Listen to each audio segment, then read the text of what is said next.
ஆண்டவராக இயேசு கிறிஸ்து நாமத்தினாலே வாழ்த்துகிறேன். உங்களுடைய வணக்கங்களை தெரிவித்துக் கொள்கிறேன். நண்பர் சுவிசேஷ ஜெபக்குழு உங்கள் எல்லாருக்கும் தெரிந்த ஒரு மிஷனரி இயக்கம். மிஷனரி பணியிலே 56 ஆண்டு காலமாக ஈடுபட்டு மிஷனரி பணியை தேவ ஒத்தாசையோடு இந்தியாவிலே 24 மாநிலங்களிலே நிறைவேற்றி வருகிற ஒரு மிஷனரி இயக்கம். இந்த நாளிலே அந்த இயக்கத்தின் சார்பாக உங்கள் மத்தியிலே வந்து தேவ செய்தியை கொடுக்கும்படியாக தேவன் கொடுத்த வாய்ப்புக்காக தேவனுக்கு நன்றி செலுத்துகிறேன். இந்த வாய்ப்பை எங்களுக்கு கொடுத்த போதர் அவர்களுக்கும் எங்களுடைய நன்றியை தெரிவித்துக் கொள்கிறோம். நண்பர் சுவிசேஷ ஜெபக்குழுவின் ஊழியங்களுக்காக உங்களில் அநேகர் ஜெபித்து வருகிறீர்கள். அதற்காக நன்றி செலுத்துகிறோம். தேவன் உங்கள் ஜெபங்களை கேட்டு இந்த நாளிலே அற்புதமான கிரிகளை செய்து வருகிறார். ஜெபத்தின் மூலமாக கிரியை செய்யும் தேவன் நம்முடைய தேவன். ஹல்லேலூயா. அநேக அற்புதமான காரியங்களை தேவன் செய்து வருகிறார்.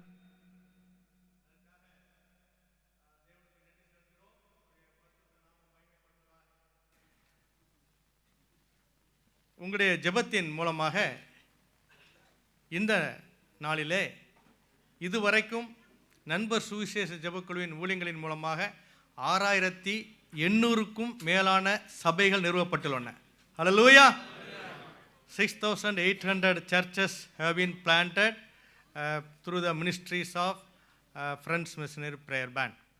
அதற்காக தேவனுக்கு நன்றி செலுத்துகிறோம். இந்த சபைகளிலே விதமாக கூடி கர்த்தரை ஆராதிக்கும் மக்கள் 6,50,000க்கும் மேலாக இருக்கிறார்கள். ஹல்லேலூயா. அது ஆண்டவருடைய ஒரு பெரிய கிருபை. அதற்காக தேவனுக்கு நன்றி செலுத்துகிறோம். இந்த நாட்களிலே அநேக இடங்களிலே திறந்த வாசலை ஆண்டவர் கொடுத்து வருகிறார்.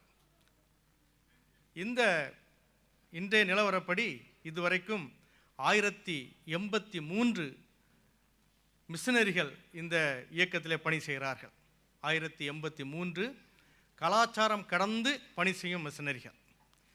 விசுவாசிகளிலே புதிதாக ஆண்டவரை ஏற்றுக்கொண்டு விசுவாசிகளாகி வரும் விசுவாசிகளிலே மிகவும் ஊக்கமுள்ளவர்கள், உற்சாகமுள்ளவர்கள், தேவ பணியிலே விருப்பம் உள்ளவர்களை ஊக்கப்படுத்தி அவர்களை பயிற்றுவித்து அவர்களையும் ஊழியத்தில் ஈடுபாடு கொள்ள செய்கிறோம். அவர்களை சுதேச ஊழியர்கள் என்று அழைக்கிறோம். அவர்களுடைய சொந்த மக்கள் இனங்கள் மத்தியிலே அவர்கள் பணி செய்கிறார்கள். இப்படிப்பட்ட சுதேச ஊழியர்கள் 1330 பேர் இருக்கிறார்கள். ஆக எல்லாம் சேர்த்து 2400க்கும் அதிகமான மிஷனரிகள் இந்த நாளிலே இந்தியா முழுவதும் வேலை செய்கிறார்கள். 24 மாநிலத்திலே நாங்கள் பணி செய்து வருகிறோம். 318 பணித்தளங்கள், மிஷனரி பணித்தளங்கள் அமைத்து அவற்றிலே இந்த பணி சிறப்பாக நடைபெற்று வருகிறது. அநேக ஆதிவாசி மக்கள் குழுவாக இனமாகத்தான் அவர்களை சந்திக்க முடியும். இப்பொழுது நம்மளை ஒரு சிட்டியிலே காஸ்மோபாலிட்டன் சிட்டி அல்லது மெட்ரோபாலிட்டன் சிட்டி என்றால் மற்ற இனத்தவர் யார் என்றே நமக்கு தெரியாது. எல்லோரும் நாம் விசுவாசிகளாக ஒன்று கூடி விடுகிறோம். ஆனால் ஆதிவாசி மக்கள் மத்தியிலே அது அவ்விதமாக செயல்பட முடியாது. அவர்கள் குழுவாக அவருடைய இனத்தவரை மட்டும்தான் அவர்கள் ஒண்டிக் கொள்வார்கள், அண்டிக் கொள்வார்கள். எனவே கூட்டமாக இனமாகத்தான் அவர்களை சந்திக்க வேண்டியிருக்கிறது. இப்படிப்பட்ட இன வாரியான மக்களை அடையாளம் கண்டு இந்த நாட்களில் 267 மக்கள் கூட்டங்கள் மத்தியிலே இந்த ஊழியம் நடைபெற்று வருகிறது. தேவனுக்கு எல்லா மகிமை உண்டாவதாக. உங்களுடைய ஈடுபாட்டுக்காக அதிகம் நன்றி செலுத்துகிறோம். உங்களுடைய ஜெபங்களின் மூலமாக கர்த்தர் அற்புதமான கிரியைகளை செய்து வருகிறார். வேதாம மொழிபெயர்ப்பு பணியை பற்றி ஐயா அவர்கள் சொன்னார்கள். இந்தியன் பைபிள் டிரான்ஸ்லேட்டர்ஸுக்கு இந்த நாளின் காணிக்கை அனுப்பப்படுகிறது என்று அறிவித்தவுடனே நான் அதிகமாக தேவனை ஸ்தோத்தரித்தேன். ஏன் தெரியுமா? இந்த பாமர மக்கள் அல்லது ஆதிவாசி மக்கள் மத்தியிலே சுவிசேஷத்தை சொல்லும் பொழுது கொஞ்ச நாள் தான் கேட்குறாங்க ஆர்வமாக. அதுக்கப்புறம் என்ன ஒரு கேள்வி கேட்குறாங்க. அந்த கேள்விக்கு பதில் சொல்ல முடியல. என்ன கேள்வி தெரியுமா? இந்த ஆண்டவர் எல்லாரும் நேசிக்கிறாருன்னு சொல்கிறீங்களே ஐயா, உங்கள் மொழியில் உங்ககிட்ட ஆண்டவர் பேசுகிறாரு, பைபிள் வச்சுருக்கிறீங்க. எங்கள் மொழியில் எங்கிட்ட பேச மாட்டேங்கிறாரா? எங்கள் மொழியில் எங்கிட்ட இந்த ஆண்டவர் பேசுவாரா என்று ஒரு கேள்வி கேட்கப்படுகிறது.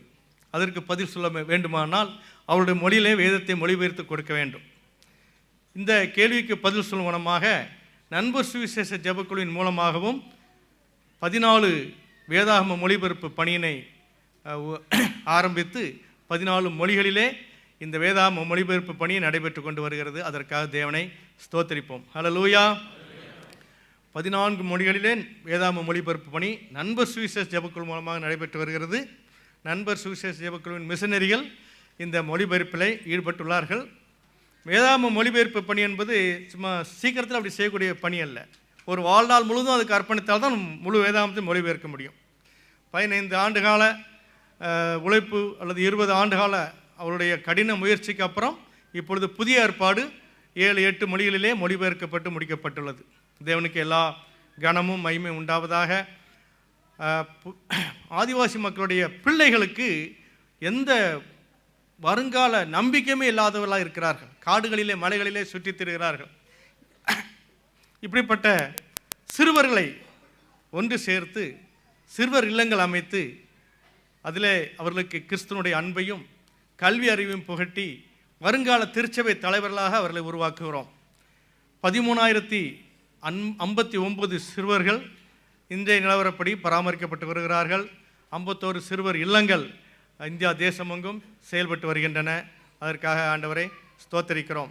தலைமைத்துவ பயிற்சி மையங்கள் என்று சொல்லி விசுவாசிகளை இன்னும் தீவிரவாதிகளாக, ஆத்மா ஆதாயம் செய்யும் விசுவாசிகளாக, ஊழியர்களாக உருவாக்குவதிலே அவர்களுக்கு பயிற்றுவிக்கும் தலைமைத்துவ பயிற்சி மையங்கள், லீடர்ஷிப் ட்ரைனிங் இன்ஸ்டிடியூட் என்று சொல்கிறோம். அப்படிப்பட்ட தலைமைத்துவ பயிற்சி மையங்கள் 12 இடங்களிலே ஆரம்பிக்கப்பட்டு அவையும் செயல்பட்டு வருகின்றன. இதற்காக தேவனுக்கு நன்றி செலுத்துகிறோம்.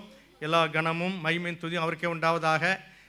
தேவனுடைய வார்த்தைக்கு கடந்து செல்லும் முன்பதாக ஒரு 5 நிமிடம் பஞ்சாப் மாநிலத்திலே நாம் செய்கிற ஊழியத்தை பற்றி ஒரு சிறிய வீடியோ கிளிப்பிங் வைத்திருக்கிறார்கள்.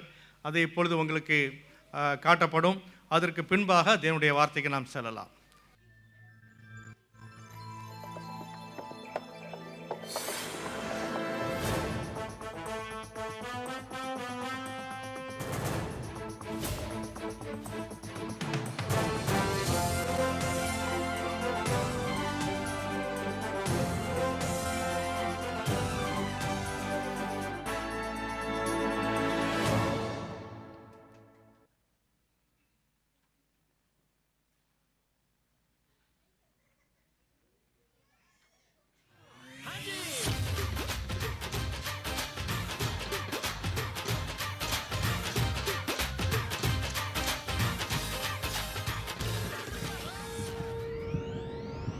பஞ்சாப் இந்தியாவின் செழிப்புமிக்க மாநிலங்களில் ஒன்றாகும். சட்லஜ், பியாஸ், ரவி, ஜீனப், ஜீலும் ஆகிய 5 நதிகளை கொண்டுள்ளதால் பஞ்சாப் என்று பெயர் சூட்டப்பட்டது. 2.94 கோடி மக்கள் தொகையை கொண்ட இம்மாநிலத்தில் 57% அதிகமானோர் சீக்கியர்களே என்பது குறிப்பிடத்தக்கது. அதோடு அரசியல், இராணுவம், காவல்துறை, விவசாயம், தொழில்நிலைகள் என பல துறைகளில் சீக்கியர்கள் சிறப்பு பங்கு வகித்து வருகின்றனர். இந்தியாவில் மட்டுமின்றி மேலை நாடுகளிலும் பல பொறுப்புள்ள பதவிகளில் செயல்பட்டு வருகின்றனர். வளமையும் செழுமையும் கொண்ட இம்மாநிலத்தின் கோதுமை உற்பத்தியில் பிரதானம் காண்பதோடு உயர் ரக நெல் சாகுபடி செய்தல், ஆரஞ்சு பழங்கள் உற்பத்தி, கரும்பு சாகுபடி என சொல்லிக்கொண்டே போகலாம்.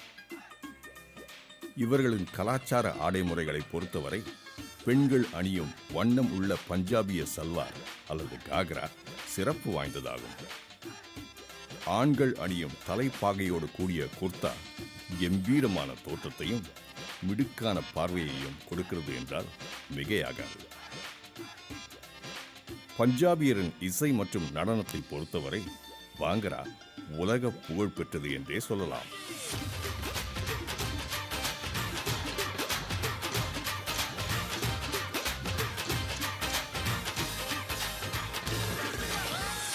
ஆட்டம் போட வைக்கும் இசை, கண் இமைக்காமல் பார்க்க வைக்கும் நடனம் இவர்களுக்கே உரித்தான ஒன்று. சீக்கியர்கள் சிலை வணக்கம் செய்பவர்கள் இல்லை என்றாலும் குரு வணக்கம் செய்பவர்கள். குரு கிரந்த் சாஹிப் என்ற புத்தகத்தை இவர்கள் புனித புத்தகமாகவும் இது தங்களை கடவுளிடம் சேர்க்கும் கடைசி குரு என்றும் நம்பி வழிபட்டு வருகின்றனர். சீக்கியர்களின் புனித ஸ்தலமாக கருதப்படும் ஹெர்மந்திர் சாஹிப் என்று அழைக்கப்படும் போர்க்கோவில் பஞ்சாபில் உள்ள அமிர்தசரஸில் அமைந்துள்ளது. இங்கு ஏராளமான சீக்கியர்கள் அனுதினமும் வந்து செல்கின்றனர். சீக்கிய மதத்தை தோற்றுவித்தவர் குருநானக் தேவ் என்பவராவார். இவர் முதல் குருத்வாராவை ரவி நதியோரத்தில் கர்த்தர்பூர் என்னும் இடத்தில் உருவாக்கினார். குருத்வாரா என்பது சீக்கியர்களின் தொழுகை ஸ்தலம், அதாவது குருவிடம் எடுத்துச் செல்லும் வாசல் என்று நம்பப்படுகின்றது. பஞ்சாபில் சீக்கியர்கள் 57.69%, இந்துக்கள் 38.49%, இஸ்லாமியர் 1.93% இருக்க, கிறிஸ்தவர்கள் மிகவும் குறைந்த நிலையில் 1.25% மட்டுமே காணப்படுகின்றனர்.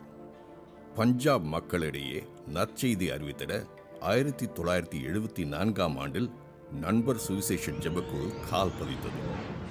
ஆரம்ப காலங்களில் நமது மிஷனரிகள் அம்மக்களிடையே மறுமலர்ச்சியின் வாழ்வை காண மிகவும் பிரயாசம் கொண்டனர். ஆனால் எதிர்பாராத விதமாக அப்போதைய அரசாங்கமானது மிஷனரிகள் தங்கள் சொந்த ஊருக்கு திரும்பிட ஆணை பிறப்பித்தது. எனினும் கர்த்தர் பஞ்சாப் மக்களை மிகவும் நேசித்தபடியினாலும் நமது மிஷனரிகள் மற்றும் விசுவாசிகளின் இடைவிடா ஜெபத்தினாலும் 1992 ஆண்டில் மீண்டும் நமது ஊழியர்கள் பஞ்சாப் மாநிலத்தில் பாதம் பதித்தனர். மற்றும் பாடுகளை தொடர்ந்து அறுவடை பணியில் மெதுவாக வெற்றி காண முடிந்தது. முதல் முறையாக இயேசுவே இரட்சகர் என்று நாவுகள் அறிக்கையிட தேவ கிருபை கிரியை செய்தது. இதனைத் தொடர்ந்து இன்னும் வேகமாக ஆத்தும ஆதாயம் செய்திட 2005 ஆண்டில் நண்பர் சுவிசேஷ ஜெபக்குழுவின் மூலமாக நாளைய பஞ்சாப் என்ற திட்டம் அறிமுகம் செய்யப்பட்டது. இத்திட்டத்தின் மூலமாக அடுத்த 5 ஆண்டுகளில் 25,000 புது ஆத்துமாக்கள் தேவனுடைய மந்தையில் சேர்க்கப்பட உற்சாகப்படுத்தப்பட்டனர். ஆச்சரியம் காத்திருந்தது. என்னை பின்பற்றி வா, உன்னை மனுஷரை பிடிக்கிறவனாக்குவேன் என்றுரைத்த நம் கர்த்தர் 38,000 ஆத்துமாக்களை கொடுத்தார். ஆம், நாம் நினைப்பதற்கும் வேண்டிக் கொள்வதற்கும் அதிகமாக தருபவர்தானே நம் ஆண்டவர். இம்மாபெரும் எழுப்புதலை தொடர்ந்து நம் இயக்கமானது நமது பஞ்சாப் என்ற திட்டத்தையும் அறிமுகம் செய்தது. இத்திட்டத்தின் மூலமாக 10 லட்சம் மக்கள் சந்திக்கப்பட குறிக்கோள் வகுத்தோம். ஆனால் தேவ கிருபையால் 18 மாதங்களில் 39,000 ஆத்துமாக்கள் திருமுழுக்கு பெற்று சபையாக கூடினர். அநேக தேவாலயங்கள் கட்டப்பட்டு இம்மக்களிடையே ஆராதனைகள் நடைபெறுகின்றன. தற்போது நம் இயக்கத்தின் மூலமாக பஞ்சாபில் 36 மிஷனரி குடும்பங்களும் 84 போதகர்களும் 1,72,200 மேலான விசுவாசிகளும் உள்ளனர். வீடுகள் சந்திக்கும் பணி, படக்காட்சி ஊழியம், கிராம ஊழியங்கள், எழுப்புதல் கூட்டங்கள், சுவிசேஷ கூட்டங்கள், விடுமுறை முகாம்கள், வாலிபர் கூடுகை, பெண்கள் சிறப்பு கூடுகை, அன்றாட ஜெப கூடுகைகள், சுவிசேஷ ரத ஊழியங்கள், கலை நிகழ்ச்சிகள் போன்றவைகள் மூலமாக சுவிசேஷம் அறிவித்தல், பிராந்திய அளவிலான மேளாக்கள் நடத்துதல் என தேவ ராஜ்ய கட்டுமானப்படி மல்வார், மஞ்சா, புத்லாடா ஆகிய 3 பிராந்தியங்களில் சிறப்பாக நடைபெற்று வருகின்றது. அநேக ஜெப வீரர்களின் முழங்கால்கள் நிலத்தில் ஊன்றி நிற்பதால் களத்தில் அறுவடை சாத்தியமாகின்றது. கண்ணீர் சிந்தி தேவ பாதத்தை நனைப்பதால் சுவிசேஷ விதை விளைச்சலை தருகின்றது. எனினும் இன்னும் மெய் ஒளியை அறியாதோர் 2.9 கோடி தழுவினோர் என்பது வருத்தம் தரும் ஒரு உண்மை. சீக்கியர்கள் சிலுவை நாதரை அறிந்திட, கல்வாரி நாயகன் கருணையை புரிந்திட விழித்திருந்து ஜெபிப்போம். தளராமல் துதிப்போம். தேசம் தேவனை அறியட்டும். இந்திய மக்கள் உம்மை காண இறங்கி மனங்களை திறந்திடுமே.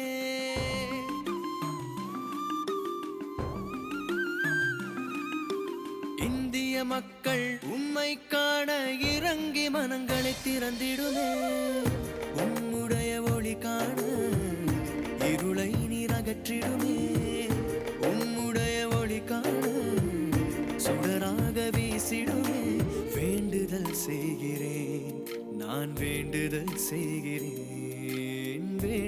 வேண்டுதல் செய்கிறேன், நான் வேண்டுதல் செய்கிறேன். கர்த்தருடைய பரிசுத்த நாமத்துக்கு மகிமை உண்டாவதாக. பஞ்சாப் மாநிலத்தின் ஊழியத்தை பற்றி வீடியோ காட்சியை நீங்கள் பார்த்தீர்கள். இந்த பஞ்சாப் ஊழியம் ஆரம்பிக்கப்பட்ட பொழுது அது ஒரு அற்புதத்தின் மூலமாக இவ்வளவு பெரிய ஒரு விளைவு ஏற்பட்டது. மிஷனரி ஒருவர் மோட்டார் சைக்கிளிலே கடந்து சென்று கொண்டிருந்தார். அது ஒரு கிராமம். அந்த கிராமத்திலே குர்பீந்தர் சிங் என்று சொல்லப்படக்கூடிய ஒரு சீக்கியர். அவர் அந்த கிராமத்தில் மிகவும் செல்வந்தர். சீக்கியருடைய செல்வம் அவர் வைத்திருக்கிற எருமை மாடுகளை வைத்து தான் கணக்கிடப்படுகிறது. 23 மாடுகளே அவர் உடையவராக இருந்தார். அந்த 23 மாடுகளும் மிகவும் கொழுத்த மாடுகள். ஒவ்வொரு மாடும் பல லிட்டரு பால் கொடுக்கும் ஒவ்வொரு நாளைக்கும். அப்படி பெரிய மாடுகளை வைத்திருந்தார். அந்த மாடுகளுக்கு தனி செட்டு வீடு மாதிரி கட்டி வைத்திருப்பார்கள். அதில் ஏர் கண்டிஷன் இருக்கும். எல்லா விதமான அதுக்கு வார்ம் ட்ரெஸ் போடுவாங்க. எல்லா விதமான மனிதர்களை பராமரிப்பது போல் அதை பராமரிப்பார்கள். அப்படிப்பட்ட சூழ்நிலையிலே திடீரென்று ஒரு வைரஸ் நோயால் தாக்கப்பட்டு இந்த 23 மாடுகளும் நோய்வாய்ப்பட்டன. கால்நடை மருத்துவரை அணுகி அதற்கு ஒரு வைத்தியெல்லாம் பார்த்தார்கள், ஒன்றும் பலனில்லை. அப்பொழுது இந்த இயேசு கிறிஸ்துவை பற்றி சொல்லுகிறவர்கள் கிறிஸ்தவர்கள் ஏதோ மந்திரம் பண்ணுவார்கள், அந்த மந்திரத்தின் மூலமாக நிறைய பேருக்கு சோமாகுது என்று சொல்லி இந்த சீக்கியர் கேள்விப்பட்டார். மிஷனரி ஒருவர் மோட்டார் சைக்கிளில் கடந்து போயிட்டு இருக்கும்போது அவர் கைதட்டி அவரை கூப்பிட்டார், இங்கே வாங்கய்யா, என் மாட்டை பாருங்கள், 23 மாடு, என்னுடைய சொத்தே அதான். ஒரு மாடு பல லட்சம் ரூபா இருக்கும் விலை. இந்த 23 மாடும் எல்லாம் நோய்வாய்ப்பட்டு போச்சு, நுர தள்ளிக்கிட்டு இருக்கு வாயில், என்ன செய்வதுன்னு எனக்கு தெரியல, நீங்கள் ஏதாவது மந்திரம் பண்ண முடியுமா? உங்கள் சாமிகிட்ட சொல்லி ஏதாவது மந்திரம் பண்ணியாச்சுன்னா சோமாகுதுன்னு சொல்கிறாங்களே என்று கேட்டார். மிஷனரி சொன்னார், நீங்கள் உங்களுக்கு விசுவாசம் இருந்தால் நாங்கள் வணங்குற இயேசு கிறிஸ்து என்னும் உயிருள்ள ஆண்டவர் உங்கள் மாடுகளுக்கு சுகம் தருவாரியா. ஒரு வாளி, பெரிய வாளியில் தண்ணி கொண்டாங்க என்று சொன்னார். அவர் தண்ணி கொண்டு வந்தார். அவர் அதற்காக ஜெபித்து அதில் ஒரு சிலுவை அடையாளத்தை போட்டார். எல்லா மாட்டுக்கும் இதில் குடிக்க கொடுங்க, சோமாயிரும் அப்படின்னு சொல்லிட்டு மிஷனரிக்கே விசுவாசம் அறவுரையாக தான் இருந்துச்சு. அவர் போயிட்டார். அப்புறம் மிஷனரி மறந்துட்டார், என்ன நடந்துச்சுன்னு அவருக்கு தெரியாது. ஒரு 23 வாரங்கள் போல் கழித்து மிஷனரி அந்த வழியாக போகும்போது இவர் அவருக்காக எதிர்பார்த்து கொண்டிருந்தவர் போல் அவரை கூப்பிட்டார், வாங்க வாங்க. மிஷனரிக்கு பயம், ஐயோ ஜெவமெண்ட் வந்தோமே, மாடுகிட்டு செத்து போச்சுன்னா நம்மளை பிடிச்சி சண்டைக்கு வந்துடக்கூடாதுன்னு பயத்தோடு வந்தார். இந்த மாட்டெல்லாம் பாருங்கன்னு கூட்டு போனார். என்ன ஆச்சரியம் தெரியுமா? எல்லா மாட்டு காலத்திலையும் சிலுவை தொங்கி கொண்டிருந்தது. ஹல்லேலூயா! என்னையா சிலுவை கட்டி தொங்க போட்டிருக்கியா மாட்டில்? அன்னைக்கு நீங்கள் ஒரு மந்திரம் சொல்லி கொடுத்தீங்களே, அப்போ சிலுவை அடையாளம் போட்டீங்க, அது உங்கள் கிறிஸ்தவனோட அடையாளம் எனக்கு நல்லா தெரியும். அந்த அடையாளம் தான் என் மாட்டுக்கு விடுதலை கொடுத்துருக்கு நான் நம்பினதுனால உடனே சிலுவை அடையாளத்தை போட்டு எல்லாருக்கும் எல்லா மாட்டுக்கும் போட்டையா. இன்னைக்கு எல்லா மாடும் நல்லா இருக்கு, உங்கள் இயேசுநாதர் உயிருள்ளவர்னு சொன்னார்யா. அவருக்கு சுவிசேஷம் அறிவித்த பொழுது இயேசு சுவாமியை ஏற்றுக்கொண்டார். அவர் தன்னுடைய சொந்த ரச்சராக ஏற்றுக்கொண்டார். அவர் மூலமாக அந்த கிராமம் முழுவதும் ஆண்டரை ஏற்றுக்கொண்டார்கள். ஹல்லேலூயா! இது பஞ்சாபில் ஒரு பெரிய அறுவடைக்கு முதல் காரணமாக அமைந்த ஒரு சம்பவம். இப்படி அநேக அற்புதங்கள் நடைபெறுகின்றன. நண்பர் சுவிசேஷ ஜெபக்குழுவின் 40 ஆண்டு கால ஊழியத்திலே இதுவரை 18 பேர் மரித்து போன பின்பு உயிரோடு வந்திருக்கிறார்கள். ஹல்லேலூயா! 5 மணி நேரம், 6 மணி நேரம், 8 மணி நேரத்துக்கு அப்புறம் மரித்து போன பிற்பாடு உயிரோடு வந்திருக்கிறார்கள். இதெல்லாம் ஆண்டவர் செய்கிற பெரிய கிரியை, அற்புதமான ஒரு கிரியை நடந்து வருகிறது. இந்த உங்களுடைய ஜெபங்களுக்கு மிகவும் நன்றி செலுத்துகிறோம். தொடர்ந்து நீங்கள் ஜெபித்து இந்த ஊழியங்களை தாங்கும்படியாக மிகவும் அன்போடு நாங்கள் கேட்டுக்கொள்கிறோம். தேவனுடைய வார்த்தைக்கு கடந்து செல்லும் முன்பதாக தலையில் வணங்கி ஜெபிப்போம். பரிசுத்தமுள்ள பிதாவே, உம்மை துதிக்கிறோம், ஸ்தோத்தரிக்கிறோம், உம்மை மகிமைப்படுத்துகிறோம். உம்முடைய எல்லா கிருபைகளுக்காக நன்றி அப்பா. இப்போதும் உம்முடைய வார்த்தையை எனக்கும் இங்கே இருந்திருக்கிற உம்முடைய பிள்ளைகள் எல்லாருக்கும் நீர் பிட்டு தர வேண்டுமா நான் ஜெபிக்கிறேன். அடியேனை மறைத்து நீர் வழிபடுவீராக. உம்முடைய சத்தத்தை நாங்கள் கேட்க எங்கள் எல்லாருக்கும் உதவி செய்யும். எல்லா கனமும் மகிமையும் எங்கள் ஆண்டவராக இயேசு கிறிஸ்துவுக்கே உண்டாவதாக. மிகுந்த தாழ்மையோடு எங்கள் ஆண்டவராக இயேசு கிறிஸ்துவின் பரிசுத்த நாமத்திலே வேண்டிக் கொள்கிறோம் பிதாவே, ஆமென்.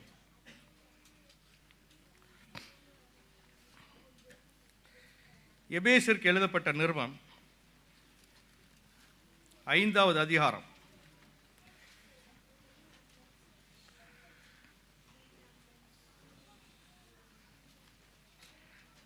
15, 16, 17 வசனங்களை யாராவது ஒருவர் வாசிக்க முடியாது நான் கேட்கிறேன். ஆனபடியினாலே நீங்கள் ஞானமற்றவர்களைப் போல நடவாமல் ஞானம் உள்ளவர்களைப் போல கவனமாய் நடந்து கொள்ள பார்த்து, நாட்கள் பொல்லாதவைகள் ஆனதால் காலத்தை பிரயோஜனப்படுத்திக் கொள்ளுங்கள். ஆகையால் நீங்கள் மதியற்றவர்களாய் இராமல் கர்த்தருடைய சித்தம் இன்னதென்று உணர்ந்து கொள்ளுங்கள். நீங்கள் மதியற்றவர்களாய் இராமல் கர்த்தருடைய சித்தம் இன்னதென்று உணர்ந்து கொள்ளுங்கள். இது கொஞ்சம் பார்லிமெண்டேரியன் ஸ்டைல் என்று சொல்வார்கள். கொஞ்சம் அழகாக ஒரு பிறரை பாதிக்காத ஒரு நடையிலே எழுதப்பட்டிருக்கிறது இந்த வசனம். இதை நம்முடைய மொழியிலே எளிதாக சொல்வோம் என்றால், கர்த்தருடைய சித்தத்தை அறிந்து கொள்ளாதவர்கள் முட்டாள்கள், அறிவற்றவர்கள், அறிவில்லாதவர்கள் என்று இன்னும் வெளிப்படையாக விளங்கும்படியாக சொல்லலாம். ஆக கர்த்தருடைய சித்தம் என்பது மிகவும் ஒரு முக்கியமான ஒன்று. ஒவ்வொரு விசுவாச வாழ்க்கையிலையும் கர்த்தருடைய சித்தம் இன்னதென்று அறிந்து கொள்ள வேண்டியது மிக மிக அவசியம். அதைத்தான் உங்களோடு பேசும்படியாக இந்த நாளிலே எனக்கு ஆண்டவர் சொல்லியிருக்கிறார். கர்த்தருடைய சித்தம் என்ன? ஒரு சில விசுவாசத்தில் நான் கேட்டேன், பரலோகத்துக்கு போவதுக்கு அடிப்படையாக என்ன செய்யணும் ஐயா? சொன்னாங்க, ஆவியினாலும் ஜலத்தினாலும் பிறந்தா பரலோகத்துக்கு போயிடலாம் ஐயா. ஹல்லேலூயா. நம்ம எல்லாரும் அப்படி தான் நம்பிக்கிட்டு இருக்கோம். வேதவசனம் அப்படி சொல்லுது இல்லை? யோவான் 3:5 அவ்விதமாக நம்முடைய ஆண்டவராக இயேசு கிறிஸ்து சொன்னார், ஒருவன் ஆவியினாலும் ஜலத்தினாலும் பிறவாவிட்டால் தேவனுடைய ராஜ்யத்தில் பிரவேசிக்க மாட்டான் என்று சொல்லி. ஆனால் ஆவியினாலும் ஜலத்தினாலும் பிறந்த ஒரு மனிதன், ஆவியினாலும் ஜலத்தினாலும் பிறந்த ஒரு விசுவாசி, அது நீங்களாக இருக்கலாம், நானாக இருக்கலாம், யாராகவும் இருக்கலாம், அந்த நபர் கர்த்தருடைய சித்தத்தை முழுவதுமாக நிறைவேற்ற வேண்டும் என்று எதிர்பார்க்கப்படுகிறார். அதுதான் மிகவும் முக்கியமான விஷயம். பிறந்து விட்டு நான் பிறந்து விட்டேன் என்று சொல்லி அமைதியாக இருந்து விட்டு பரலோகத்துக்கு போக முடியாது. அதை நினைவிற்கொள்ள வேண்டும். கர்த்தருடைய சித்தம் இன்னதென்று தெளிவாக நாம் உணர்ந்து கொள்ள வேண்டியது அவசியம். ஒரு பெரிய கம்பெனியில் ஒரு மேனேஜர் போஸ்ட்டுக்கு ஒரு இன்டர்வியூக்கு கால் ஃபார் பண்ணியிருந்தாங்க கேண்டிடேட்ஸ். குவாலிஃபிகேஷன் என்ன? MBA வேண்டும், அது வேண்டும், இது வேண்டும்னு சொல்லி பல கல்வி தகுதிகள் கொடுக்கப்பட்டிருந்தன. இன்டர்வியூவில் போன ஒரு கேண்டிடேட்டை ஒருத்தரும், தம்பி நீ 5ஆம் கிளாஸ் பாஸ் பண்ணியிருக்கியா, இல்லை 10th முடிச்சிட்டியா என்று யாரும் கேட்பதில்லை. உயர்ந்தபட்ச கல்வி தகுதியைத்தான் அவர்கள் கேட்கிறார்கள். அதே போல் அடிப்படையான ஒரு கல்வி, பரலோகத்துக்கு போகிற தகுதி தான் ஆவியினாலும் ஜலத்தினாலும் பிறப்புது. நம்ம அதே முழு தகுதின்னு நினச்சிக்கிட்டோம். அப்படி அல்ல, அது அடிப்படை தகுதி. அதற்கு மேலாக கர்த்தருடைய சித்தம் இன்னதென்று உணர்ந்து கொள்ள வேண்டும். மத்தேயு 7:21 எடுத்து வாசியுங்கள். மத்தேயு 7:21. பரலோகத்தில் இருக்கிற என் பிதாவின் சித்தத்தின்படி செய்கிறவனே பரலோக ராஜ்யத்தில் பிரவேசிப்பானே அல்லாமல் என்னை நோக்கி கர்த்தாவே கர்த்தாவே என்று சொல்லுகிறவன் அதில் பிரவேசிப்பது இல்லை. சபையாக கூடி நன்றாக ஆராதிக்கிறோம் கர்த்தருடைய பிள்ளைகளாக, நல்லது, கர்த்தருடைய நாமம் மகிமைப்படுவதாக. உங்களை விசுவாசத்திலே உறுதிப்படுத்துவதற்கு, திடப்படுத்துவதற்கு இப்படிப்பட்ட ஆராதனை மிகவும் அவசியம். ஆனால் அதோடு நின்று விடக்கூடாது. இந்த ஆராதனையின் மூலமாக கர்த்தருடைய சித்தம் என்னுடைய வாழ்க்கையில் என்ன என்று நாம் கேட்க வேண்டும், அறிய வேண்டும், உணர்ந்து கொள்ள வேண்டும், அதை நடைமுறைப்படுத்த வேண்டும். பரலோகத்தில் இருக்கிற என் பிதாவின் சித்தத்தின்படி செய்கிறவன் மட்டும்தான் அதில் பிரவேசிப்பான். இது நம்முடைய ஆண்டவராக இயேசு கிறிஸ்து அவருடைய வாயினால் சொன்ன வார்த்தைகள். அதனுடைய பொருள் என்ன? ஆவினாலும் ஜலத்தினாலும் பிறந்துட்டா மகனே, மகளே, நீ பிறந்துட்டா, ஆனால் அங்கே நின்றாத. That is very basic. 1ஆம் கிளாஸை பாஸ் பண்ணுற மாதிரி. அதுக்கப்புறம் ஒவ்வொரு நாளும் கர்த்தருடைய சித்தம் என்னதென்று அறிந்து முன்னேற வேண்டியிருக்கிறது. பரலோகத்தின் படிக்கட்டுகள் என்று சொல்லி ஒரு ஆராய்ச்சி செய்து நான் பல குறிப்புகள் வைத்திருக்கிறேன். ஒரு 12 படிக்கட்டுகள் இருக்குங்க. அதில் முதலாவது படிக்கட்டு தான் இந்த ஆவியினாலும் ஜலத்தினாலும் பிறப்பது. இப்போ அந்த படிக்கட்டுகளை குறித்து உங்களிடத்தில் நான் பேச போவதில்லை. நான் பேச வந்த காரியமே இன்றைக்கு வேறு. ஆராய்ச்சி செய்யுங்கள், எதையெல்லாம் நாம் நிறைவேற்ற வேண்டும் பரலோகத்துக்கு போவதுக்கு. 1 யோவான் 2:17 எடுத்து வாசிங்க. 1 யோவான் 2:17.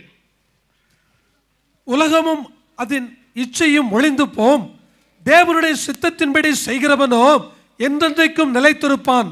தேவனுடைய சித்தத்தின்படி செய்கிறதான் நித்திய ஜீவனை அடைய முடியும், அங்கே என்றென்று நிலைத்திருக்க முடியும். இப்படி வேதம் பல விதத்திலே கர்த்தருடைய சித்தத்தை நிறைவேற்ற வேண்டிய அவசியத்தை நமக்கு உணர்த்துகிறது, உறுதிப்படுத்துகிறது. அப்படி இருக்கிறபடினாலே கர்த்தருடைய சித்தம் என்ன என்பதை நாம் அறிந்து கொள்ள வேண்டும், உணர்ந்து கொள்ள வேண்டும். What is the will of God in my life? We all need to understand. We all need to understand, realize what is the will of God in my life, and then implement it, and then execute it. அப்பொழுதுதான் பரலோக ராஜ்யத்துக்கு நாம் போய் சேர முடியும்.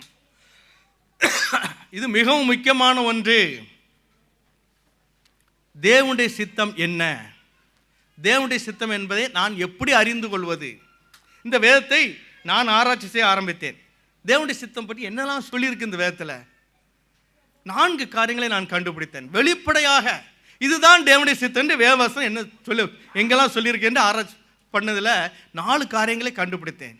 இது தேவனுடைய சித்தம் என்று வெளிப்படையாக தெள்ள தெளிவாக நமக்கு வேதம் போதிக்கிறது. அதை உங்கள் மத்தியிலே இந்த நாளில் நான் சொல்லும்படியாக உணர்த்தப்படுகிறேன். முதலாவதாக, நீங்கள் பரிசுத்தம் உள்ளவர்களாக வேண்டும் என்பதே தேவனுடைய சித்தமாக இருக்கிறது.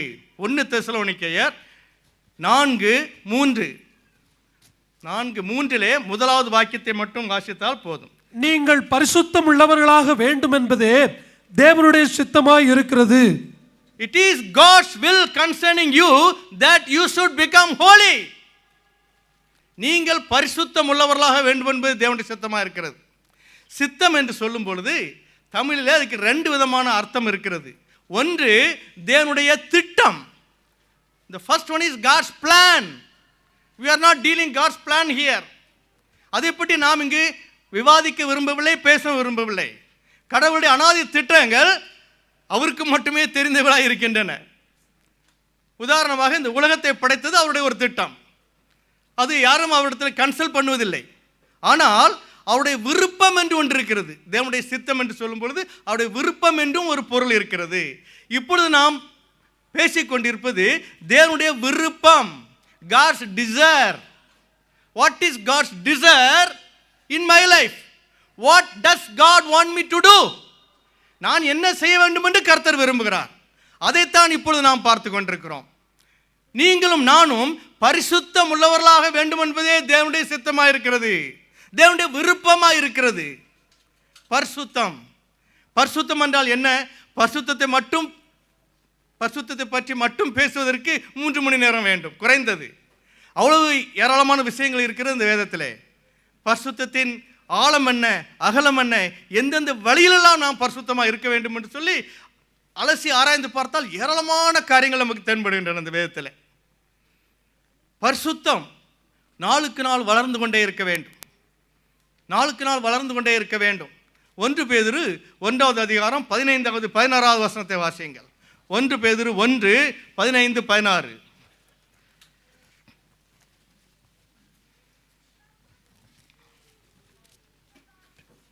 உங்களை அழைத்தவர் பரிசுத்தராய் இருக்கிறது போல நீங்களும் உங்கள் நடக்கைகள் எல்லாவற்றிலேயும் பரிசுத்தராய் இருங்கள்.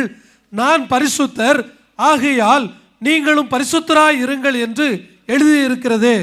நான் பரிசுத்தர், ஆகையால் நீங்களும் உங்கள் நடக்கைகள் எல்லாவற்றிலும் பரிசுத்தராய் இருங்கள். நடக்கைகள் எல்லாவற்றிலும் பரிசுத்தராய் இருங்கள். I am holy, therefore ye also be holy in all the works of your life. All the works என்று சொல்லும்போது அது 6 ஏரியாக்களை குறித்ததாக இருக்கிறது. 6 விதமான பகுதிகள் இந்த பரிசுத்தத்திலே கவர்ந்து கொள்ளப்படுகிறது. முதலாவது நம்முடைய பார்வை. What we see, what we look into, what we desire to look into, that determines our holy life. எதை பார்க்கிறோம், எதை பார்க்க வாஞ்சிக்கிறோம், எதை பார்க்க ஆவலுள்ளவர்களாக இருக்கிறோம், மிகவும் முக்கியமானது. 2வது இதை பற்றி சிந்திக்கிறோம். அமைதியாக இருந்துக்கிட்டு இந்த கால உலகத்தில் அமைதியாக இருந்த இடத்துல இருந்துக்கிட்டு எல்லா விதமான பாவத்தையும் செய்யலாம். அமைதியாக இருந்துட்டு பொய் சொல்லலாம், ஹலோ, அமைதியாக இருந்துட்டு போய் சொல்லாமாங்க? ஒருத்தருக்கு சந்தேகம் வந்துட்டு, அது எப்படிங்க முடியும்னு கேட்குறாரு அங்கேருந்து. சரி, அதுக்கு நான் உதாரணம் சொன்னேன்னா அது இன்னும் ரொம்ப நேரம் போயிடும், நேரம் இல்லை. அமைதியாக இருந்துட்டு போய் சொல்லலாம். ஒரு ஸ்திரியை இச்சோடு பார்க்கிற எவனும் அவளோட தன் இதயத்திலே விபசாரம் செய்து ஆயிட்டு. அமைதியாக இருந்துக்கிட்டு விபசாரம் செய்யலாம், எல்லா பாவமும் செய்யலாம். ஆக பார்வை மிகவும் முக்கியமானது. எதை பார்க்கிறோம் முதலாவது, ரெண்டாவது எதை சிந்திக்கிறோம்.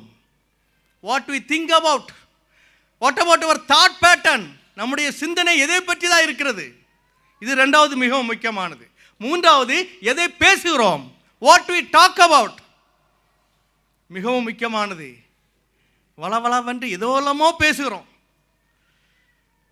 இங்கே யுஏக்கு வந்த பிறகு ஒரு ஆலயத்தில் ஒரு சபையில் பேசுவதற்காக முதல் வரிசையில் அமர்ந்திருந்தேன். சில தினங்களுக்கு முன்பு எனக்கு பின்பாக சிலர் வந்து அமர்ந்தார்கள். ஆலயத்திற்கு ஆரம்பிப்பதற்கு முன்பதாக நான் சென்று விட்டேன். முன்னால் வந்து அடுத்த பெஞ்சில் வந்து அமர்ந்தவர்கள் பேச ஆரம்பித்தாங்க. பாருங்கள், வளவளவண்டு ஒரு உப்பு இல்லை, சப்பம் இல்லை, ஒரு உயிரே இல்லை. அதுக்கு தேவையில்லாத பேச்சு, என்னெல்லாமோ யாரை பற்றி எப்படிலாமோ பேசுகிறாங்க. மனம் மிகவும் வேதனைப்பட்டேன். இந்த பேச்சில் ஏதாவது ஒரு பிரயோஜனம் யாருக்காவது இருந்தான்னா ஒருத்தர்கள், அவ்வளோ பேச்சு. சொற்களின் மிகுதியில் பாவம் இல்லாமல் போகாது. ஆண்டவர் சொல்லியிருக்கிறாருங்க, நீதிமொழிகளில் சொல்லப்பட்டிருக்கு, சொற்களின் மிகுதியில் பாவம் இல்லாமல் போகாது. நீதிமொழிகள் 10:19, நீதிமொழிகள் 10:19 எடுத்து வாசிங்க. சொற்களின் மிகுதியில் பாவம் இல்லாமல் போகாது, தன் உதடுகளை அடக்குகிறவனோ புத்திமான். உதடுகளை அடக்குகிறவன் புத்திமான், உதடுகளை அடக்குகிறவன் புத்திமான். சொற்களின் மீதியில் பாவம் இல்லாமல் போகாது. ஆண்டவராய் இயேசு கிறிஸ்து என்ன சொல்றாரு பாருங்க, மத்தேயு 12:36 வாசிங்க. மத்தேயு 12:36. மனுஷன் பேசும் வீணான வார்த்தைகள் யாவையும் குறித்து நியாயத்தீர்ப்பு நாளிலே கணக்கு ஒப்புவிக்க வேண்டும் என்று உங்களுக்கு சொல்லுகிறேன். மனுஷர் பேசும் வீணான வார்த்தைகள். இந்த வீணானங்கிற வார்த்தைக்கு ஆங்கில மொழிபெயர்ப்புகளில் நாம் பார்ப்போம் என்றால் கேர்லெஸ் வேர்ட்ஸ் என்று ஒரு மொழிபெயர்ப்பு சொல்கிறது. இன்னொரு மொழிபெயர்ப்பு யூஸ்லெஸ் வேர்ட்ஸ் என்று சொல்கிறது. இன்னொரு மொழிபெயர்ப்பு வேஸ்ட் வேர்ட்ஸ் என்று சொல்கிறது. பலவிதமான வார்த்தைகளிலே மொழிபெயர்க்கப்பட்டிருக்கிறது. வீணான வார்த்தைகள், அதுக்கு பிரயோஜனம் இல்லைன்னா அது பேசக்கூடாதுங்க. ஏதாவது ஒரு விதத்தில் அது பிரயோஜனமாக இருந்தால் தான், ஒன்று தேவனுக்கு மகிமை கொண்டு வரணும், இல்லைன்னா யார் மனிதர்களுக்கு, நம்முடைய சகோதர சகோதரிகளுக்கு ஏதாவது ஒரு விதத்தில் ஒரு பிரயோஜனமாக இருக்கணும், அப்போ தான் அது பேசணும். இல்லைன்னா எனக்காவது பிரயோஜனமாக இருக்கணும். ஒன்றுமே இல்லாமல் எதையாவது அவனை பற்றியா இப்படி, அவளை பற்றியா இப்படி, ஏதாவது ஒன்று பேசுறது. உங்கள் புடவை என்ன எத்தனை எவ்வளோக்கு வாங்கினீங்கக்கா, எங்கே வாங்கினீங்க, நல்லா இருக்கா, என்ன பிரயோஜனம்? யாருக்கு என்ன பிரயோஜனம்? ஒரு பிரயோஜனம் கிடையாதுங்க. இதெல்லாம் வீணான வார்த்தைகள், பாவமான வார்த்தைகள் சொல்லப்படலை, வீணான வார்த்தைகள். ஒவ்வொன்றையும் குறித்து கணக்கு ஒப்புவிக்க வேண்டும். ஆக நம்முடைய வார்த்தைகள் குறித்து கவனமாக இருக்க வேண்டும். இது நாலாவது. அடுத்தபடியாக நாம் எதை கேட்கிறோம், வாட் வி லிசன் டு. அதாவது ஹியரிங் வேற, லிசனிங் வேறங்க. தமிழில் ரெண்டும் கேட்கறது தான். நம்முடைய முயற்சி எடுக்காமல் நம்ம காதில் விழுறது வந்து ஹியரிங். ரோட்டில் போகிறோம், எவ்வளோ சத்தம் கேட்குது, முயற்சி எடுக்காமலே காதில் வார்த்தைகள் விழுது, அது வந்து ஹியரிங். ஆனால் லிசனிங்கிறது நாம் முயற்சி செய்து கவனமாக கேட்குது. இப்போ இங்கே நீங்கள் இத்தனை பேர் உட்காந்துட்டு இருக்கீங்க சபை மக்களா, சிலர் வந்து just hear my message, some are listening. ரெண்டுக்கும் வித்தியாசம் இருக்குது. எத்தனை பேர் லிசன் பண்ணுறீங்க, எத்தனை பேர் கேட்குறீங்க? ஹலோ, அமையே காணும். வெளிப்படுத்தும் விசேஷம் 8:1 இங்கே நடைமுறைப்படுத்தப்படுகிறது. பரலோகத்தில் 1/2 மணி நேரமும் அமைதி உண்டாயிற்று.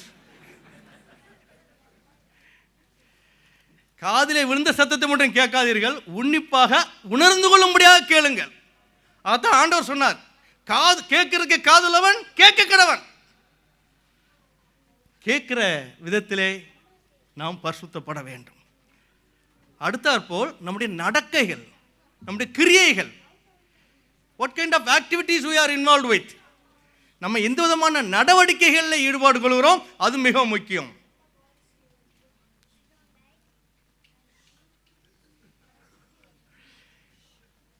கடைசியாக இது எல்லாத்திலும் நம்ம நல்லா இருந்தால் கூட நம்முடைய கனவு, நம்முடைய சொப்பனம் பரிசுத்தமாக இருக்க வேண்டும். ஹல்லேலூயா. சில வாலிபர்கள் கூட்டத்தில் பேசும்போது வாலிபர்கள் கேட்டாங்க, அங்கிள் எல்லாம் நல்லா முயற்சி பண்ணுறோம், சொப்பனத்தில் மட்டும் ஒரு நடிகை வந்து டான்ஸ் ஆடுறாள், நல்ல விசுவாசியாக இருக்கேன், சர்ச்சில் கொயரில் நான் ஆர்கன் கீபோர்டெலாம் ப்ளே பண்ணுறேன், மற்ற எல்லா யூத் மீட்டிங்லாம் அட்டன் பண்ணுறேன், ஆனால் அந்த சொப்பனத்தில் வர்றதில் மட்டும் தடுத்தே நிறுத்த முடியல அங்கிள், அதுக்கு என்ன பண்ணுறது? உங்களுடைய நினைவுகளின் அழுத்தத்தினால தான் சொப்பனம் பிறக்கும். நல்லா தெரிஞ்சுக்கிடுங்க. உங்கள் நினைவுகள் பரிசுத்தமாக இருந்தால் சொப்பனத்தில் யாரும் வர முடியாது. 6 ஏரியாக்களை உங்களுக்கு சொல்லியிருக்கிறேன். இதெல்லாம் பரிசுத்தத்தை நாம் பரிசுத்தத்திற்காக கவனம் கொண்டு சரிப்படுத்த வேண்டிய ஏரியாக்கள். நான் பரிசுத்தர், அதில் நீங்களும் பரிசுத்தராக இருங்க. ஏனென்றால் பரிசுத்தம் இல்லாமல் ஒருவனும் கர்த்தரை தரிசிக்க முடியாது. எபிரேயர் 12:14 அவ்விதமாக சொல்லுகிறது. எபிரேயர் 12:14, பரிசுத்தம் இல்லாமல் ஒருவரும் கர்த்தரை தரிசிக்க முடியாது.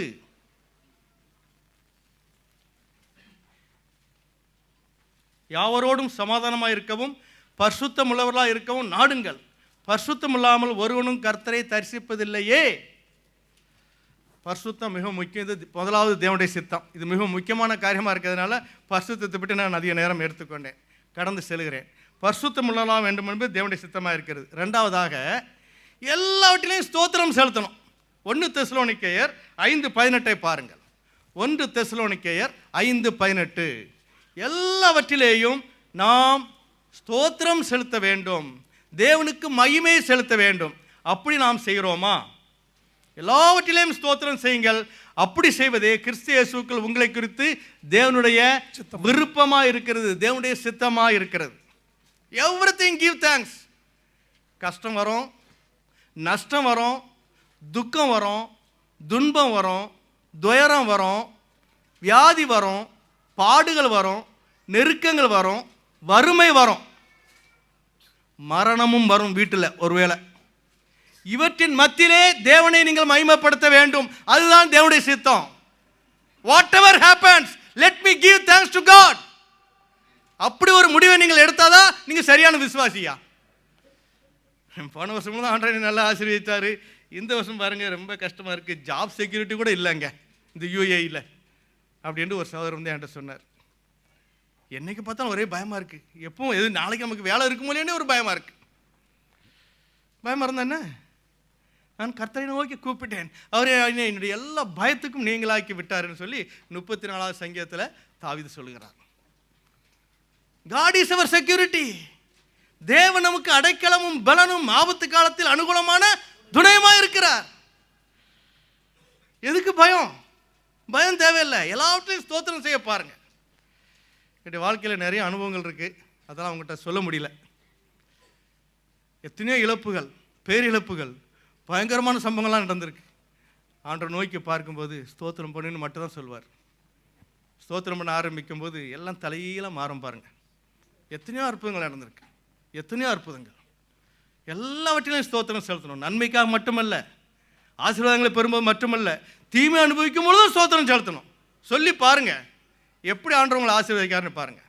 That is the test thermometer of a believer வந்து whether he glorifies God at the time of trouble.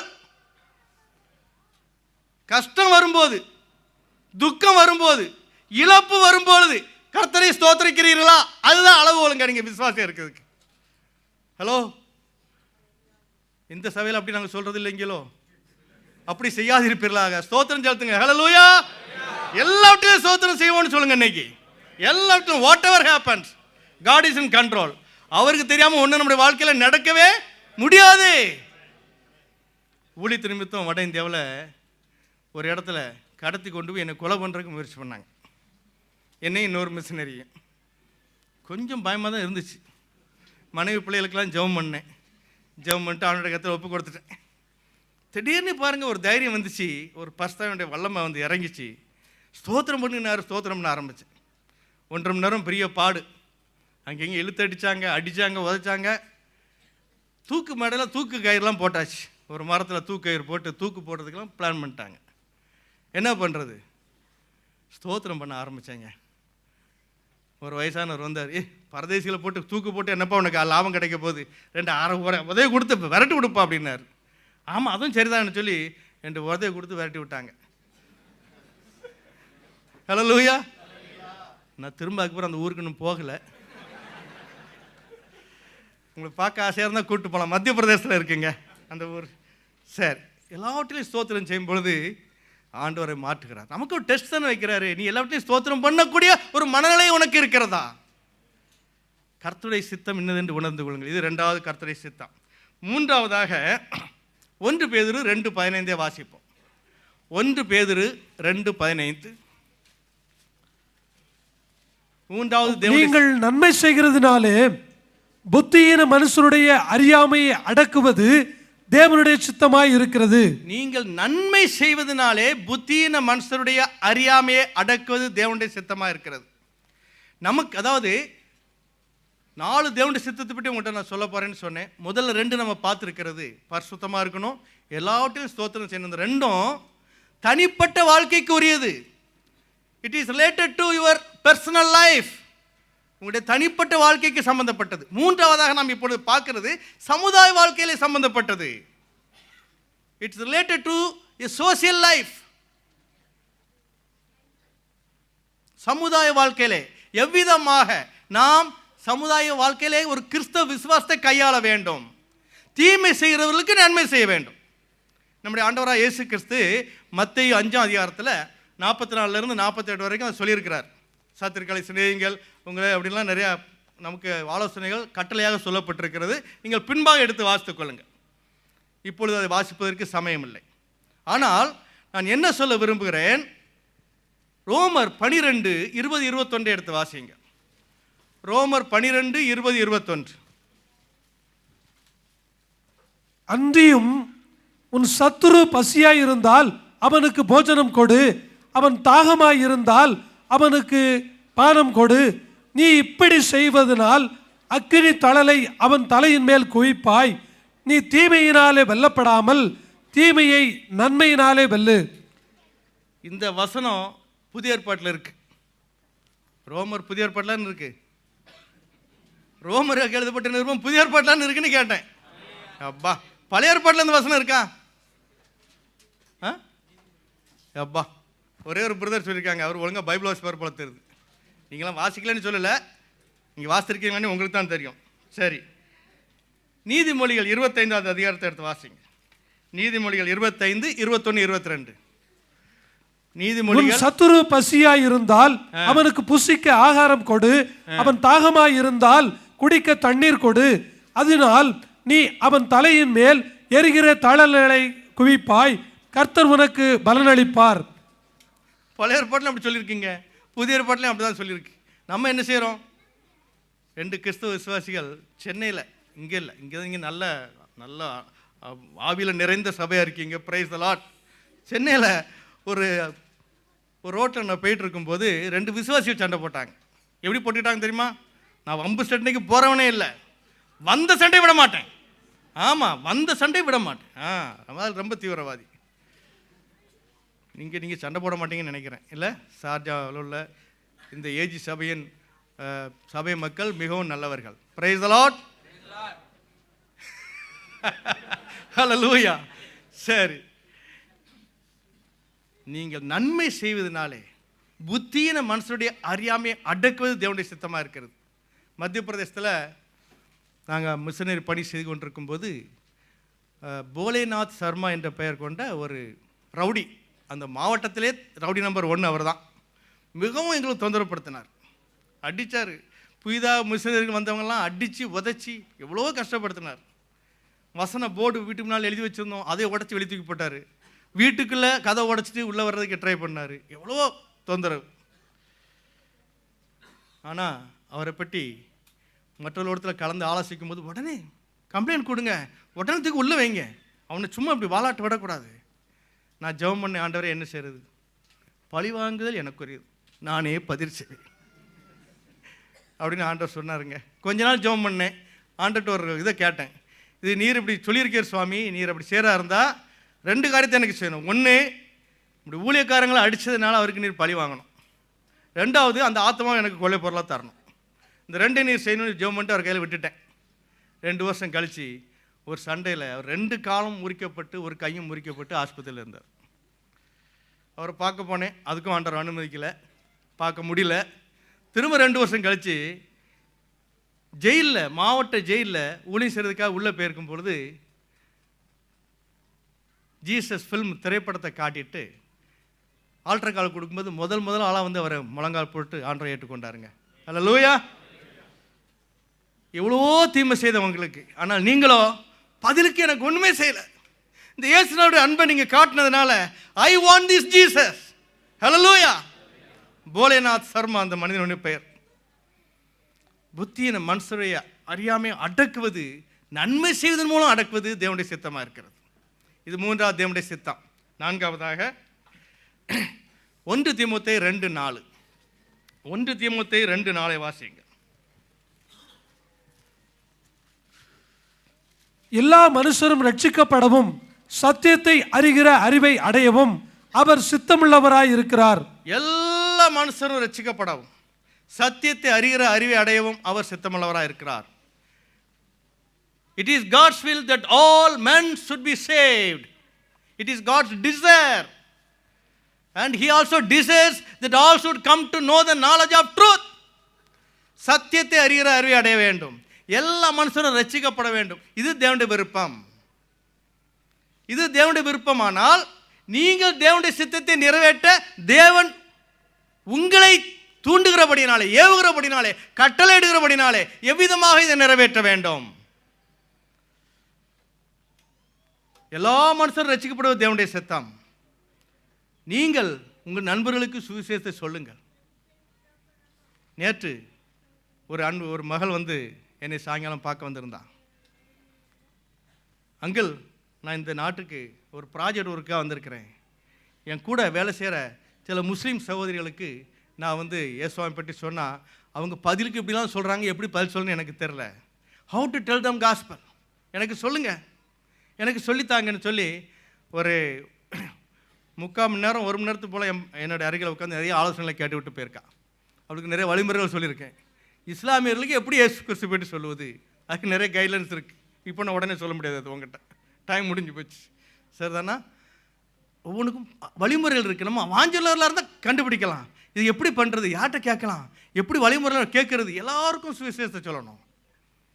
எங்கெங்கே ஆண்டவர் எந்த சூழ்நிலை வைத்திருக்கிறாரோ அந்த சூழ்நிலையில் அவர்கள் ஏற்றுக்கொள்கிறாப்புல சொல்லலாம். அதுக்கு நிறைய வழிமுறைகள் இருக்குது. எந்த விதத்திலும் அவர்களை பாதிக்காதபடி சொல்லலாம்.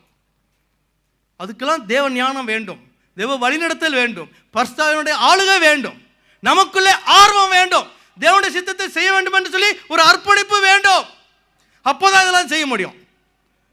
சும்மா இதுக்கு வம்பில் மாட்டுவானா, யாரும் சொல்லிட்டு போட்டு நம்ம பாட்டுக்கு இருப்போம் என்று சொன்னால், அப்படி நீங்கள் நினைத்தால் தேவனுடைய சித்தத்தை நீங்கள் நிறைவேற்றாதவர்கள். தேவனுடைய சித்தம் உங்களால் நிறைவேற்றப்பட வேண்டும் என்று தேவன் விருப்பம் கொள்ளுகிறார். உங்களுடைய பங்கு என்ன? What is your commitment? What is your decision concerning doing the will of God? தேவனுடைய சித்தத்தை நிறைவேற்றுவதற்கு நீ என்ன செய்யணும்? எல்லா மனுஷரும் ரட்சிக்கப்படுவதோடைய சித்தமாக இருக்கிற அப்படின்னாலே எல்லா மனுஷருக்கும் சுவிசேஷம் சொல்றதுக்கு நாம் முயற்சி செய்யணும். சொல்றவங்களை சொல்ல வைக்க ஊக்குவிக்கணும். மிஷனரிகளை தாங்க வேண்டும், மிஷனரிகளுக்காக ஜெபிக்க வேண்டும், ஊழியங்களுக்காக ஜெபிக்க வேண்டும். அநேக ஆத்மாக்கள் கொலை பொருளாக வேணும் சுவாமி, எங்கள் தேசத்தில் அநேகர் சந்திக்கப்பட வேண்டும். நான் என்ன இந்த தேசத்தை கொண்டு வந்திருக்கிறேன், இந்த தேசத்தில் அநேக மக்கள் அறிய வேண்டும். அதற்கு எப்படியாவது நீ ஒரு வாசலை திறந்து தாரும்.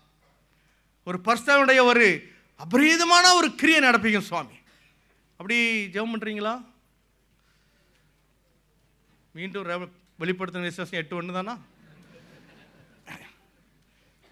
தேவனுடைய சித்தத்தை நிறைவேற்றும்.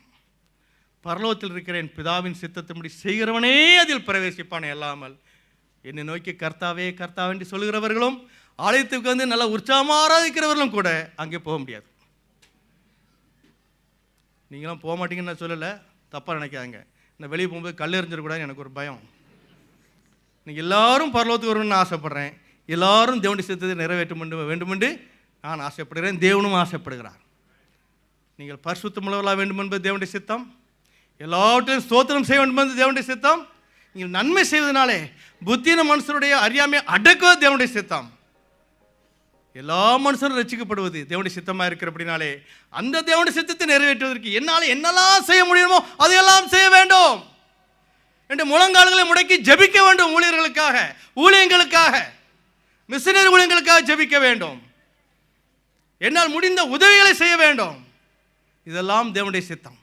எவ்விதமாக நீங்கள் நிறைவேற்றுகிறீர்கள்? 4 தேவனுடைய சித்தத்தை பற்றி உங்களோட நான் பகிர்ந்து கொண்டிருக்கிறேன். தேவன் உங்களுக்கு உதவி செய்வாராக. பரிசுத்த ஆவியானவர் உங்களோடு பேசி கொண்டிருக்கிறார். How do I do in doing, in carrying out the will of God in my life? தேவனுடைய சித்தத்தை நிறைவேற்றுவதில்லை என்னுடைய வாழ்க்கையின் பங்களிப்பு என்ன, என்னுடைய வாழ்க்கையில் அர்ப்பணிப்பு என்ன? இன்று தேவன் அதை உங்களிடத்தில் எதிர்பார்க்கிறார். தேவன் அதைத்தான் உங்களிடத்தில் கேட்கிறார். தலையில் வணங்கி ஜெயிப்போமா?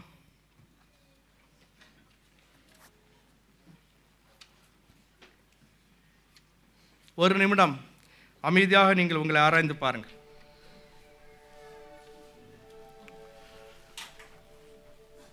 ஒரே ஒரு நிமிடம். ஆண்டவரே, பரலோகத்தில் இருக்கிற பிதாவின் சித்தத்தின்படி சேர மாத்திரம்தான் பரலோகத்துக்கு போகிறோன்னு சொல்லியிருக்கேன் சுவாமி. பிதாவின் சித்தத்தின்படி அநேக முறை நான் செய்ய முடியாமல் இருக்கிறேன். என்னுடைய சொந்த வாழ்க்கையில் பரிசுத்தத்தை நான் இன்னும் நாடவில்லை. எல்லாவற்றிலும் ஸ்தோத்திரம் செய்ய நான் இன்னும் படிக்கல சுவாமி. எனக்கு சொல்லித்தாங்கப்பா. அப்படிப்பட்ட ஒரு ஆவி எனக்கு தாங்க. கிருபை செய்யுங்கப்பா, உதவி செய்யுங்க. எனக்கு இந்த நாளில் நான் என்னை அர்ப்பணிக்கிறேன், என்னை ஒப்பு கொடுக்கிறேன் சுவாமி. எல்லாவற்றிலும் தீமை செய்கிறவர்களுக்கு நன்மை செய்ய எனக்கு உதவி செய்யுங்கப்பா. உம்முடைய குணாதிசயத்தை காட்டுவதற்கு எனக்கு கிருபை செய்யுங்க. உதவி செய்யுங்க, உதவி செய்யுங்க. எல்லா மனுஷரும் ரட்சிக்கப்படுவது உம்முடைய சித்தமே. எனக்கு உதவி செய்யுங்கப்பா. அந்த சித்தத்தை நிறைவேற்ற எனக்கு உதவி செய்யுங்க. நம்ம எல்லாரையும் தாழ்த்தி ஒப்பு கொடுப்போம். பரிசுத்தமுள்ள பிதாவே, உம்மை துதிக்கிறோம், ஸ்தோத்திரிக்கிறோம், உம்மை மகிமைப்படுத்துகிறோம். எல்லா கணத்தையும் மகிமையும் துதி உமக்கு செலுத்துறோம். உம்முடைய வசனத்துக்கு கீழ்ப்படிய எனக்கும் எங்கள் எல்லாருக்கும் உதவி செய்யும். உம்முடைய சித்தத்தை நிறைவேற்றாவிட்டால் நாங்கள் பரலோகத்துக்கு வர முடியாது சுவாமி. எனக்கு உதவி செய்யுங்கப்பா. இங்க இருக்கிற சபையின் பிள்ளைகள் எல்லாருக்கும் உதவி செய்யுங்க. இந்த நாளில் தங்களை இப்படிப்பட்ட ஒப்பு கொடுத்தலுக்கு, அர்ப்பணிப்புக்கு தங்களை தாழ்த்தியவர்களை, தங்களை ஒப்பு கொடுத்தவர்களை நீர் கரணியிட்டு தொட்டு ஆசீர்வதியும், பலப்படுத்தும். உம்முடைய சித்தத்தை நிறைவேற்ற கிருபை செய்யும். எல்லா கணமும் மகிமையும் துதியும் உமக்கே உண்டாட்டும். எங்கள் ஆண்டவராய் இயேசு கிறிஸ்துவின் பரிசுத்த நாமத்தில் வேண்டிக் கொள்கிறோம் பிதாவே. ஆமென். எழுதி நிற்போமா? நம்முடைய கர்த்தராகிய இயேசு கிறிஸ்து கிருபையும் பிதாவாகிய அன்பும் பரிசுத்த ஆவியுடைய ஐக்கியம் அந்யோன்ய வழிநடத்தலும் நம் அனைவரோடு இன்றும் என்றும் எப்பொழுதும் இருப்பதாக. செவிகளையே திறந்து விட்டீர், செய்வோம் சித்தம். செவிகளே திறந்து விட்டீர், செய்வோம் சித்தம். இந்த புவிதனிலே உம் விருப்பம் பூரணமாகட்டுமே. இந்த புவிதனிலே உம் விருப்பம் பூரணமாகட்டுமே. ஐயா வாழ்க, வாழ்க, உம் நாமம் வாழ்க. ஐயா வாழ்க, வாழ்க, உம் நாமம் வாழ்க. என் ஆத்மாவே கர்த்தரை ஸ்தோத்திரி, என் முழு உள்ளமே பாஸ்நாமத்தை ஸ்தோத்திரி. என் ஆத்மாவே கர்த்தரை ஸ்தோத்திரி, அவர் செய்த சகல பாவங்களையும் மறவாதே. ஆமென். ஹல்லேலூயா. கர்த்தர் நமக்கு ஸ்தோத்திரம் உண்டாகட்டும்.